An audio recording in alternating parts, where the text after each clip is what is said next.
All right, guys, time to get into it. God damn it. We have one of our most beloved culture makers on the show right now, Prentice Penny. Jesus. You know what, Prentice? First of all, before I even get into the intro, you guys know Prentice Penny from, I think a lot of people most intimately correlate you with Insecure. You're being the showrunner on Insecure. But you've been working in the culture, doing a lot of stuff throughout your career. And most notably right now, you have out the Black Twitter documentary, which is on Hulu as we speak, A People's History of Black Twitter, which I myself am in. Prentice, thank you for joining us on Higher Learning today. My first question is, I didn't know you did the movie about the black wine, nigga. Yeah. What movie? Y'all didn't see that? It's called Uncorked with Niecy Nash, Courtney B. Vance, and Mamadou Athlete. That's on Netflix. I loved that shit. That's what's up. Like, Rachel, it was on Netflix. Now, okay, so let me give a disclaimer, Princess. I don't see movies. So I will check it out. Van knows this. I don't see a thing. So I will have to watch. You just put that up, and I remember talking to people. It's like, there is a delightful movie about a black man in a space where I wasn't used to seeing black people at quite yet. Now I'm seeing black sommeliers everywhere. You see, Kev Hart, Jay-Z arguing over a sommelier. But when I saw that movie, that was one of those ones, bro. Yeah, congrats on that. I know that's old, but I didn't realize you had done that, man. Yeah, it's so crazy. I wrote that movie. I came up with it in 2014-ish. And it took about 4 years to write and get made because they were just like, most studios were like, we don't see black people do this. And I was like, black people do this. And then it came out in the pandemic. And it was interesting because it was one of the things too, where like all of a sudden it was like Dwayne Wade dropping wine. Everybody was like, all of a sudden, all these black people were like into wine. And also everybody's drinking during COVID. So it was kind of like this weird. Yes, we were. Everybody's at home, everybody's drinking. Here's this movie about black people in wine and black people in Paris and all these types of things. Because I was just like, black people travel, but you don't see that in movies. And so I was like, in Woody Allen movies, you get to see white people go up and down Paris and France and, England, but you never see us, even though we go to these places, you don't see us there in movies. So, I just wanted to see us in spaces you don't typically see us, but we occupy. Yeah. All right, talk about Black Twitter real quick. Love the documentary, 3-part documentary on Hulu right now. You guys go check it out. I could ask you all the stock questions that I know the answers to, but I'm going to ask you something I think maybe you haven't been asked. How do you feel the response to the Black Twitter documentary has been? Have you been surprised? Have you been encouraged? What do you feel like the response has been? I feel like there's two responses, right? There's the response to when the trailer drops and everybody has a lot of opinions, right? In terms of why are they going to talk about this? Why are we talking about our secrets? Which is a weird thing to me to talk about that in 2024 and 2023 about Black Twitter. And then it was, but you don't want to give away what we're going to talk about, right? And what we're going to discuss and like kind of overly defend it, right? But the response, I think, post it coming out, I think was super positive. And obviously there's always people like, why didn't did this or whatever. But I felt like, not vindicated, that's the wrong word, but I kind of knew in some way that the response would be, once you see it and you see what we're talking about and you see what we're doing and what we did, that it would be like, damn, we're dope. Like I kind of expected the turn to happen, and not from like a cocky place, just from like, because I knew what was in there and what we were trying to say. And that's hard to articulate in a 90-second teaser spot. You know what I mean? Right. So I knew when you got to sit with it for like 3 hours, at least you might come away being like, even if you didn't love it, not like, oh, I don't see what's kind of happening here, right? And so, so from that standpoint, I feel good. And I knew what we were trying to do. And one of the things that we've said is like, this is not like a definitive Black Twitter doc. It's just a Black Twitter doc, right? It's like you could talk about so many more things. You could do a Ken Burns version of this documentary. That's like an 8-hour piece just on the tech part, just on the political part, just on cultural part, just on the humor parts. You could do so much longer stuff, but obviously, you don't always have that luxury of doing that. And we were just trying to be one of hopefully many more. So it was completely opposite for me. Van, I know Van was in it and well versed in Twitter. I am not. So for me, I joined Twitter in January 2017 or Feb, something like that. And that's only because it's only because The Bachelorette made me. I'm not into like social media like that. And I do it, now because it's a business. But as I'm watching it, I am feeling so left out. I am getting educated. Man, shut up. I'm getting educated on things that I didn't even know. And this is why I'm outing myself about this, because I know I'm not alone. And I know there are people. So it was there are things I knew, but I had no idea that they were tied to Black Twitter. And that was extremely interesting to me.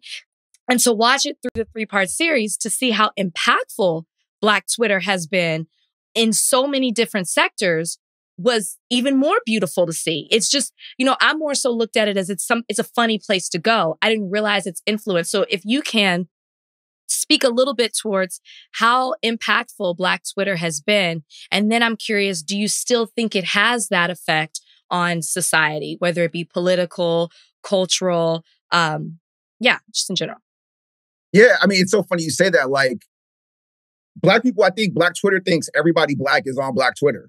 And my wife is not on social media. So she watched it and was like, she obviously watched Scandal. She obviously knows the phrase Black Girl Magic. She knows, obviously, Black Lives Matter. She understands, but she didn't know where they were coming from.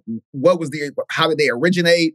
And same with my kids. And my kids are 14 and 16. So they're like TikTok kids. So they didn't know where this stuff came from. They're just because they were never on the platform. So I think there is this thing where we go like, oh, we should be gatekeeping these things. And I'm like, but there are a lot of Black people that are not on social media like that. Or I'm on Facebook, but I'm not on Twitter, right? And things like that. And so this idea that like everybody already knows these things, I'm like, that's not true. Everybody doesn't always know these things. And then generations, who knows that the platform will exist? So generations, like my kids, are they going to know where this is coming from? Are they going to know where this stuff originated from? So for me, it's like, we're not just making it for today. We're making it for 50, 75, 100 years from now, certainly as you see the government pulling books out of libraries, changing narratives in terms of, there's good sides to slavery. Like, what's countering all these other narratives that other parties are trying to, change in this country?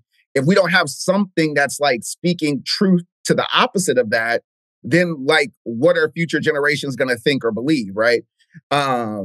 So for me, to answer your first part, I'm like, that to me is why it's important. Do you know what I mean? But I think in terms of now, I feel like you're seeing like my kids are growing up in a time where like the phrase Black Lives Matter, Black Girl Magic, or Black Boy Joy, or all these things, are just part of their normal lexicon.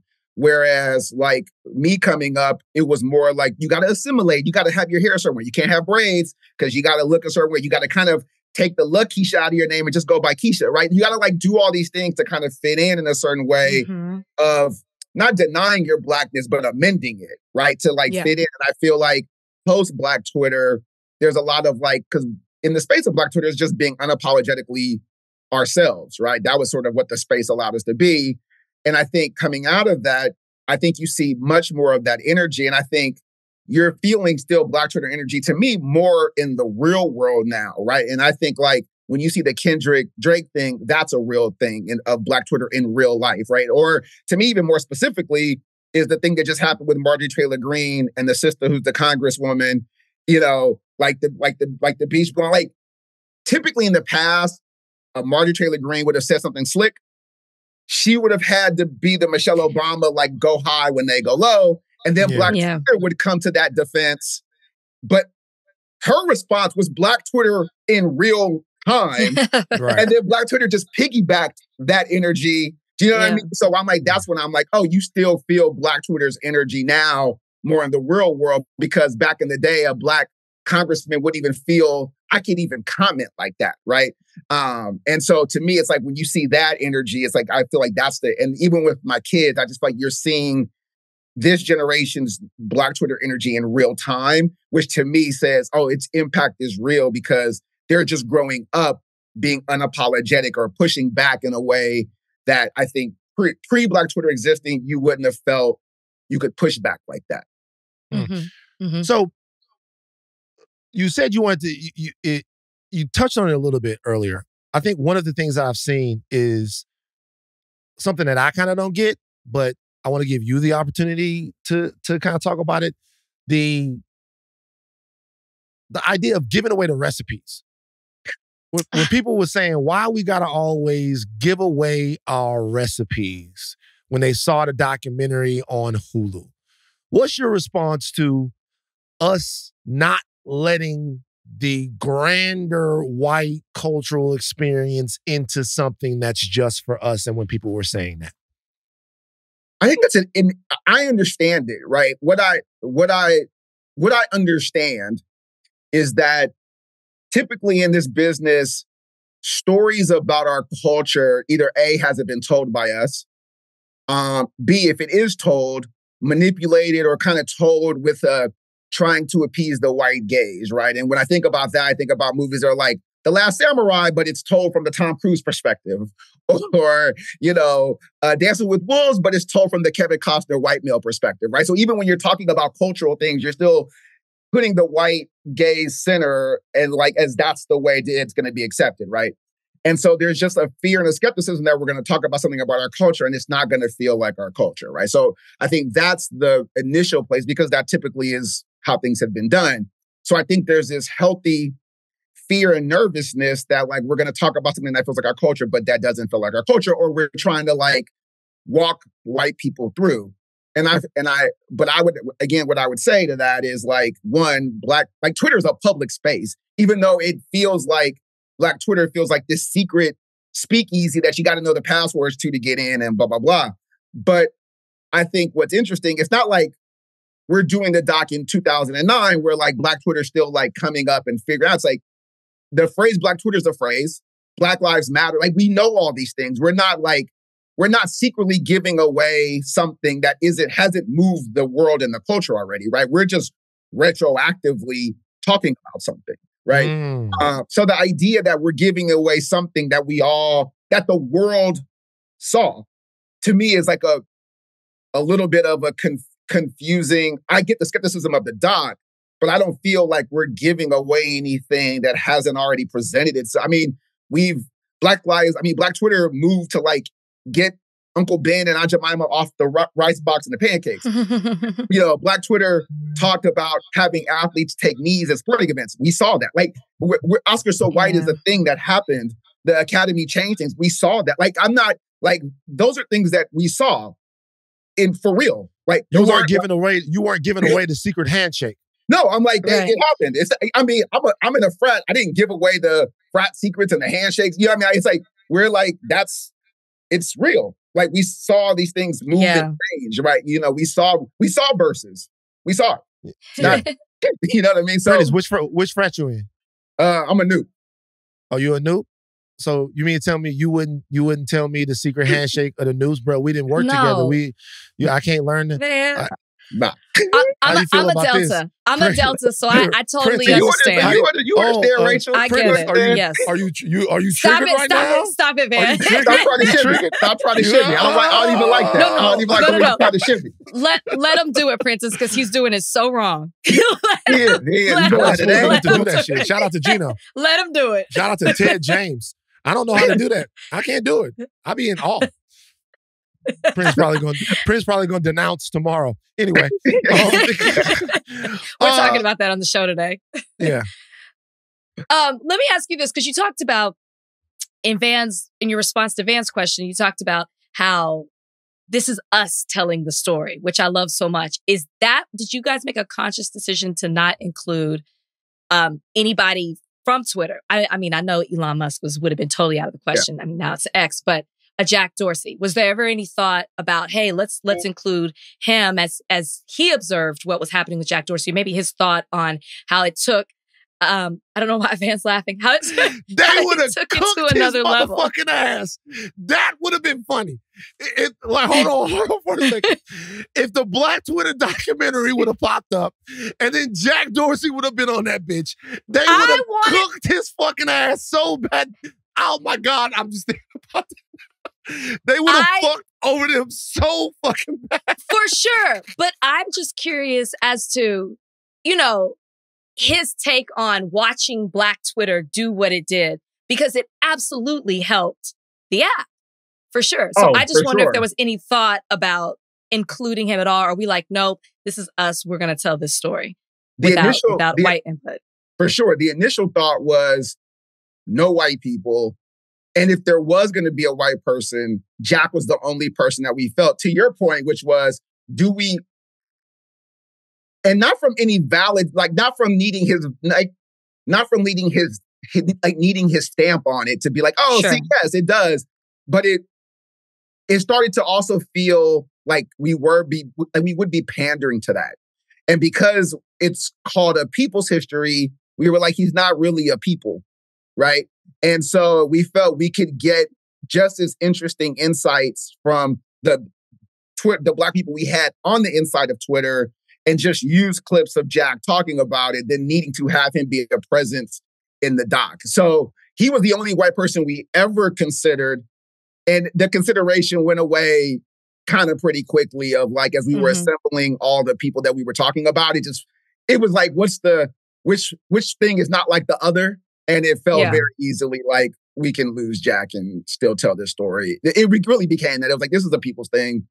And we said, oh, if we felt we needed it, we can like revisit it, but let's like get it together before we feel like we need that voice in there. And I'm so glad we punted on that fairly quickly. Because I think once we started doing the real research of it, we was like, we don't need that. And it feels like, yeah, but he was the only person that was ever considered. Is there anything? Yeah, I just thought about it when I was watching it. I was like, I wonder if they thought. Rachel was like, where the white man at? I think to Van's point, the second you would have cut to him, he would have been like, what the fuck? Why is... Rachel was watching the documentary, guys. And Rachel was like, this is not true. Rachel was like, where the white man? Like, I've been seeing all of these brothers up here. Where the white man at, man? I want to go home. I need this white man to validate this. What's the white man to feel? Are you wearing a Luka jersey right now, Rach? No. Okay. I'm just wearing a Mavericks. Is it Dirk? Jersey. Oh, okay. No, it's a specialized jersey. It's mine. It's got my name on it. What did you guys not put in from Black Twitter history? Is there anything that was too hot to touch? Is there anything that you guys wanted to do that you didn't get as much information on? Because you and I did a very long information, and I can't think about anything that I wasn't asked about that was important to Black Twitter. But was there anything that you guys left out? There was no topic that we felt, we can't touch this topic. Like really what it came to, like there were people that we wanted to talk to, like Janetta Elzie, that we just couldn't coordinate. Obviously because she was so instrumental to Ferguson. And there were people like that. But there wasn't a subject matter. Like there were things that we decided not to put in the doc, not because we felt it was too controversial or whatever. It really was like, is it on the line of telling the story we were telling? Because our thing was, if you can just Google it, then it's not necessarily just a story. It has to fit our story, which was a coming of age story, right? And so there were things that we thought would be more heavily, we would talk about like police brutality in a certain way, separately from Ferguson, more so like when the Kylie Jenner thing with the commercial, and she's in it for a quick second, but we want to talk, we had a longer segment about that. We had like a longer segment about like Rachel Dolezal and appropriation. But it started to feel like, whenever it started to feel like you were getting off the track of the story, it was like, this is funny or this is interesting, but it's not helping the story move, right? And so for us, it was like really pulling things out like that. But there was nothing in terms of like a topic that we felt, no, we can't. It was like, to me, it was like the more, I don't say controversial, but the more, however, things that has more interesting little pieces to it, then that's more interesting than things that feel like, we don't want to touch that. Like that's the stuff we did want to touch. I loved, as y'all were telling the story, all the memes that would pop up to describe the things that you guys were talking about. What is your favorite Black Twitter meme? Oof. A meme that's tied to it. Yeah, I mean, that was such a, one of the things that we, just to before I answer that is like, one of the things we wanted to do with the doc, for me, that was difficult was like visually, how do you give it a visual style? Because it's all on your phone, right? Like visually, how do you make this doc feel dynamic, right? And so for us, it was, we wanted the viewer to feel like they were like almost literally inside Black Twitter themselves. Like if you were watching it on a TV and if you were very close to it, would you feel like you're inside a thing? And does the doc feel the way Black Twitter talks, right? Just a bunch of memes and GIFs or responses or, things go from a person, scroll down to another person starts talking. We wanted it to feel visually dynamic. So to that, we were using memes and GIFs to punctuate serious moments or comedic moments in the same way that like real life Black Twitter does. So saying that to say like, the LeBron James walking out of a press conference to me is always the best. It's such a funny one because it's like, not is he walking out of a press conference, but he's walking out in like a suit with shorts and he's like carrying like a little man purse. Briefcase, whatever. Briefcase with the glasses. It's almost like the way Shannon Sharp has like his little puppy all the time. Yes. It's just so comical, like a big purse with like a little bitty thing. That's a great one to me. I love Tiffany Pollard's mom sliding off the couch is like one of my favorite ones. It's like something so funny.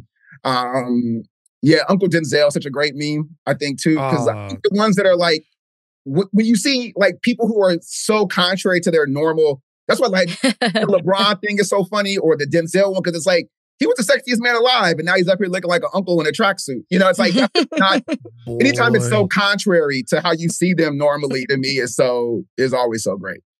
Denzel wasn't fucking with that. That's what I always remember. Boy, what can you do? Yeah. You can talk, but can you do? I'm like, God damn, Denzel. No, we wasn't in training day. Well, we got some jokes about the mustache. We still love you. The Uncle Denzel one is the Uncle Denzel one to me is such a great, how your mama doing? Like that's all those behind that is so great. All right, last question for me. We appreciate your time. People's History of Black Twitter is a documentary on Hulu. Shout out to Honest Collective. Shout out to my friends over at Culture House. Yeah. Shout out to Carrie and Teray and everybody over there at Culture House. Shout out to all of the ladies at Culture House. Getting things made right now. You're getting stuff made. There is a lot of consternation right now. Forget about the Black Twitter sphere.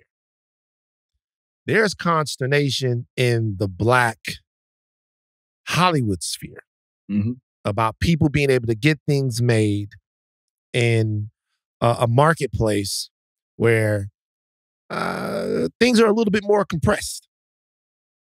To all of the creatives out there that still want to tell their stories, that look up to you, that want to get their stuff out there, what would you say to them right now in a time in the town where things seem to be a little stressed for a lot of people, especially coming off the strikes?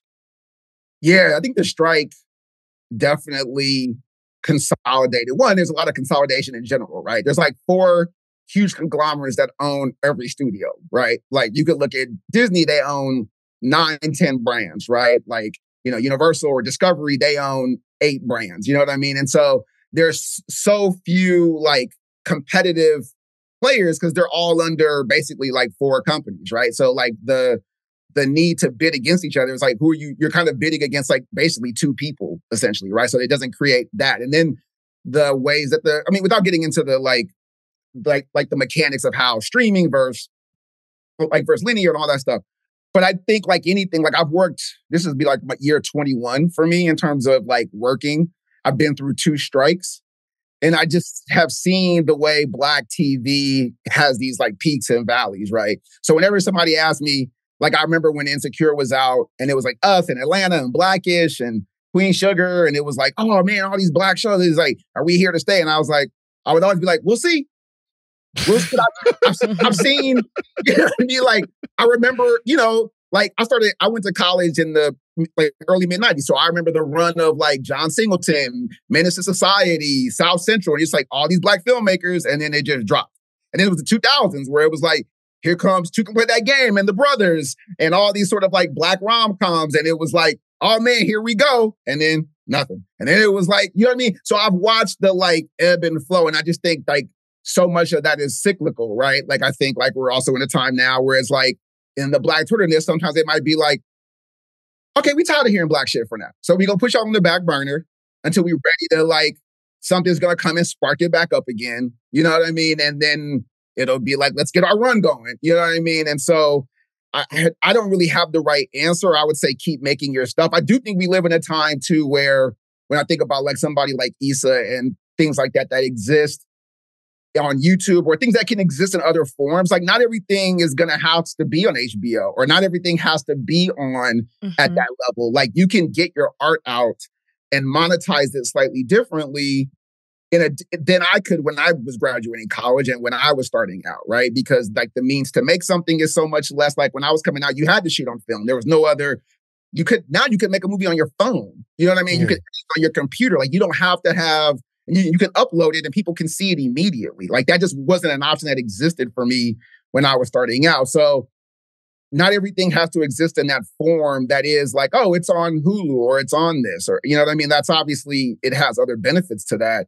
But I just think there's other ways to get your art out until. So I would just say keep making stuff because you don't ever know what's going to strike, when's going to strike. You never know what's going to happen in the real world where that's going to like, oh, this is like kicking off something kind of interesting and dynamic. So my philosophy is like, keep doing what you're doing. And if it's like really good, those things I do think shine through inevitably. Black Twitter, A People's History on Hulu right now. Prentice Penny, thank you for your time today, brother. Thank you for coming on Higher Learning. Everybody go check it out. Until you bless us with something else, Prentice, man. Until you bless us with something else, we're going to keep our eyes on this. I appreciate that. I told you, I texted you how, you know, my son like listened to y'all when I told him I was going to be on the thing. He was like, oh, you doing something now. So shout out to y'all for like, y'all doing it because my son listens to y'all all the time.